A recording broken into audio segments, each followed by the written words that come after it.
everyone, welcome back to the channel. I'm Untitled G, this time with a Dauntless video. Now, in this video, I'll be reviewing the Terra Escalation. Now, I'm almost at the finish of Terra Escalation. I'm not quite there yet. I'm missing one of the goals.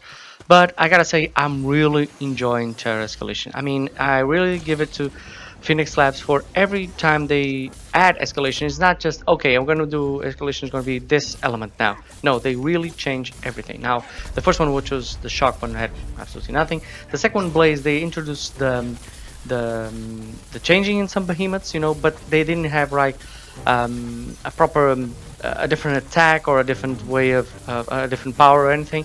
Then I mean, the Umbra, they did that. Shadow pretty much remained the same, but Drask really was different. It was bigger, it was meaner, it was stronger. Had at least two. It had two new attacks, which are really good. But now on Terra Escalation, we got also two new behemoths, and their attacks are amazing. But I'll get into that soon. Now, the first thing I realized about Terra Escalation, which was different, was you get two new missions. You get two new missions where you fight the new behemoths, and you also get a little bit of lore and a little bit of an understanding how these behemoths work, how you fight them. One thing that you notice in the missions is that you can ride both of these behemoths with the vent. Something that in the previous escalations you can only do with the boss. Here you can do against them as you fight them. So you fight first the Sharog, and you know the biggest difference is that instead of launching flames, he now launches toxic gas, which can be a problem because it hinders your movement. And then you fight the Embermane, and the Embermane has two new really special attacks. One, he creates like a canyon where he throws himself at you, but you can't really dodge too much. And another one, he jumps in this, I don't know, floating stones, and it drops down on you. It's really hard to follow, you know, like every jumping behemoth, because in the air it's really hard to see him. But it's really cool. I mean, it's a really cool feature that they have that others did not have. Also, with this escalation, you get access to Granny's Antidote and Heartbreak. Now these potions are in the hunt pass. They are not available in the missions, but in the missions they do speak of it. There's one particular mission, I believe it's against Embermane, where you have to gather mushrooms, special mushrooms, and the more mushrooms you put in, the stronger the Heartbreaker potion will be. Now, I thought this was connected to the Heartbreaker potion that you later craft, but it turns out it isn't. You know, I think I got with a squad, I got like the maximum amount, which was I don't know, 35% or something like that. But then when I finally crafted the potion, it only gives you 25%, only 25, which is already pretty good. Now, about the escalation itself, the setting is amazing. The way they draw the levels is completely new. Always this time, as you progress, you like in Blaze Escalation, more up you go. You know, the less forest it has, the more burned the scenery looked. In this case, it's you can feel like the toxicity has destroyed the forest and corrupted it until you reach the final boss. Concerning the two new behemoths, they really went out of the way to build this one. Until the Umbral Escalation, what you got is like a skin or maybe a new coat of paint in the behemoths, but they really went back to the board and they did a whole new skin, a whole new design with all new silhouette was made. Sharog doesn't look as much, except on his head he looks more like a toad now than he did before, and he has these mushrooms growing out of his skin. But the Embermane looks really different. I mean, he has like a pointy head instead of having that horn like a rhinoceros. He has a pointy head now, and he has a bigger tail, or a more prominent tail, instead of having like that whip. And it really looks, I mean, it really puts the bar up now for the next escalation. I mean, how they're going to change the behemoths. They have changed their powers, they have changed their colors, they have now changed their skins and their abilities. I mean, I cannot wait for the next one. So, running Terra Escalation, if you saw my video before on Agorist, I already spoke about the boss, so I'm not going to speak about it here. I'm going to speak about what you can get during this escalation. Now, you get different amps this time, and then now these amps are something that you get at the end of each behemoth, but it's also like a skill tree. They also changed that to be a skill tree on your amps is regular amp system where, next to Arkham Drew. So there's three particular ones that I really enjoy. The first of all is the one that you can log to sooner is Pact of Hunger. Now Pact of Hunger disables your consumables, which means fighting the behemoth you will not be able to use your potions or anything like that.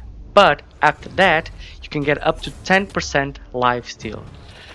Now this is really good. First of all, it's more than Iceborne, and Iceborne only gives you half your bar. It doesn't give you the full energy. It only gives you 50% of your health, while using this one can give you 100% of your health. Now, I'm not going to talk about passives here because I know Granny also has a passive like that, but I believe that the passive of Granny is not as good. I don't feel it working that well. Maybe if you use the new cell, which I'll talk ahead. Maybe, but I don't really use the passive Granny. It's the only one I don't activate. I activate all the others, so that's why I'm not going to talk about them. Now, the second amp that you should get is Shrapnel. Shrapnel is only useful if you have some kind of power or cell that gives you shields, and because in this case, if you're using the armor, the Agorus armor provides Guardian, and Guardian does have shields, so it's useful to have this. Essentially what it does is once your shield is depleted or once you activate it again, refresh it, it explodes and does area damage.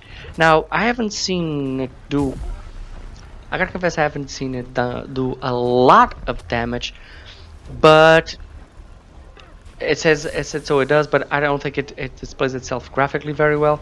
So I use it. It's one of those that, you know, if you're running like I said, if you're running with Agorus armor, which I am, or any other cell that gives you shield, which is useful against multiple behemoths, yeah, you should definitely pick this one up.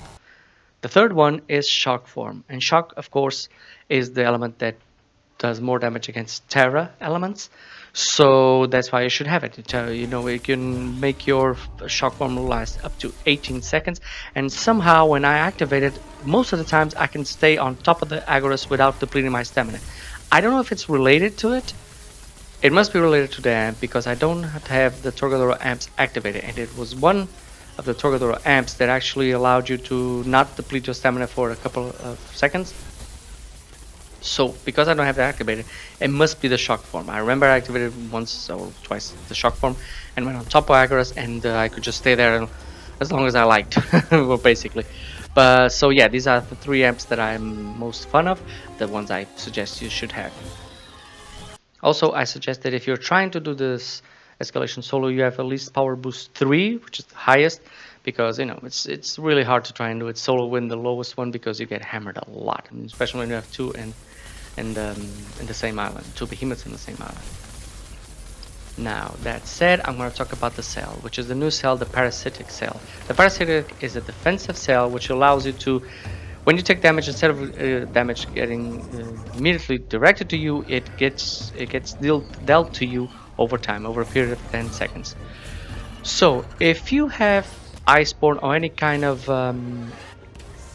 healing ability, this will be very good. This triggers really fast. It does a lot of help, not having yourself going down just by any hit, even massive hits from behemoths.